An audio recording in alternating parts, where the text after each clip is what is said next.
ఇదే కదా నీ కథ ముగింపు లేనిదై సదా సాగదా. ఇదే కదా నీ కథ ముగింపు లేనిదై సదా సాగదా. నీ కంటి రెప్పలంచున మనస్సు నిండిపోయిలా ఓ నీటి బిందువే కదా నువ్వు వెతుకుతున్న సంపద. ఒక్కొక్క జ్ఞాపకానికి 100 ఏళ్ల ఆయువు ఉందిగా, ఇంకెన్ని ముందు వేచెనో అవన్నీ వెతుకుతూ పదా. మనుష్యులందు నీ కథ మహర్షిలాగా సాగదా. మనుష్యులందు నీ కథ మహర్షిలాగా సాగదా.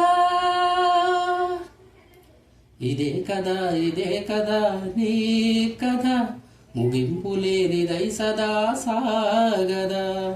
ఇదే కదా నీ కథ ముగింపు లేనిదై సదా సాగదా. నిస్వార్థమెంత గొప్పదో ఈ పదము రుజువు కట్టదా. శిరాను లక్ష్యమవ్వదా, స్థిరాక్షరాలు రాయదా. నీ సీది ఎంత చిన్నదో నీ కంటి చూపు చెప్పదా. నీలోని వెలుగు పంచగా విశాల నింగి చాలదా. మనుష్యులందు నీ కథ మహర్షిలాగా సాగదా. మనుష్యులందు నీ కథ మహర్షిలాగా సాగదా.